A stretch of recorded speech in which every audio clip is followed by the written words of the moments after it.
Good morning student. हम सल्तनत काल के स्रोत कर रहे थे, हमने साहित्यिक स्रोत कर लिए थे। आज हम पुरातात्विक स्रोत करेंगे।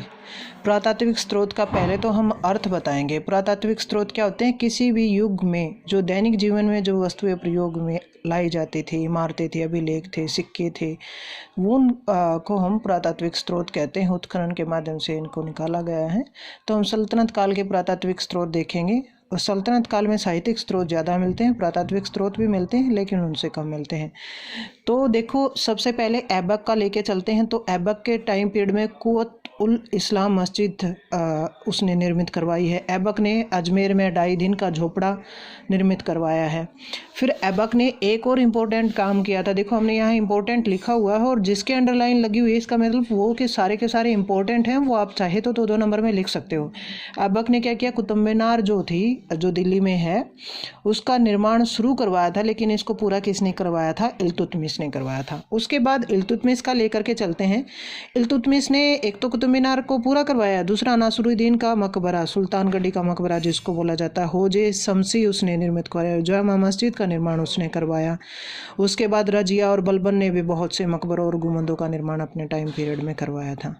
उसके बाद लेकर के चलते हैं अलाउद्दीन खिलजी के टाइम पीरियड में। अलाई दरवाज़ा, ये शायद आपका 2 नंबर में आया भी हुआ है पेपर में, इसलिए मैंने इसको अंडरलाइन कर दिया है। जमात खाना मस्जिद है। सीरी नामक नगर का निर्माण उसने करवाया। हजार सितून महल, होजे एलाई, होजे खासिए, तालाब भवन उसने निर्मित करवाए थे।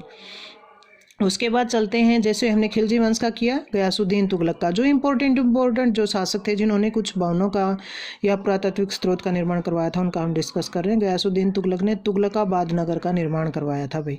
उसके बाद मोहम्मद बिन तुगलक का लेकर के चलते हैं। उसने जहापना नामक नगर बसाया। दौलताबाद में भी उसने भवनों का निर्माण करवाया था। उसके बाद जो अपना यहाँ रहेगा इम्पोर्टेंट, अगर जैसे हम हरियाणा के उसमें पढ़ते हैं, फिरोज शाह तुगलक का है। तो फिरोज शाह तुगलक ने फिरोज शाह कोटला का किला बनवाया, काली मस्जिद बनवाई, बेगमपुरी की मस्जिद बनवाई, दरगाह शाह आलम की मस्जिद बनवाई, खिड़की मस्जिद बनवाई, सुल्तान का मकबरा उसने बनवाया, खान जहाँ तेलगानी का मकबरा, ये बहुत इंपॉर्टेंट है, 2 नंबर के हिसाब से भी कंपटीशन में भी बहुत बार आया हुआ है ये। आदि निर्माण करवाया उसने। जौनपुर, फिरोजाबाद, फतेहाबाद, हिसार आदि नगरों का निर्माण भी करवाया था। उसके बाद सैयद सुल्तानों की अगर बात करें, उसने खिजराबाद, मुबारकबाद नगरों का निर्माण करवाया। कुछ मस्जिदों का निर्माण उसने करवाया सैयद सुल्तानों ने। फिर लोधी सुल्तानों की बात करें तो लोधी सुल्तानों का जो काल है वो मकबरों का काल कहा जाता है। कुछ एक उन्होंने किलों का निर्माण भी यहाँ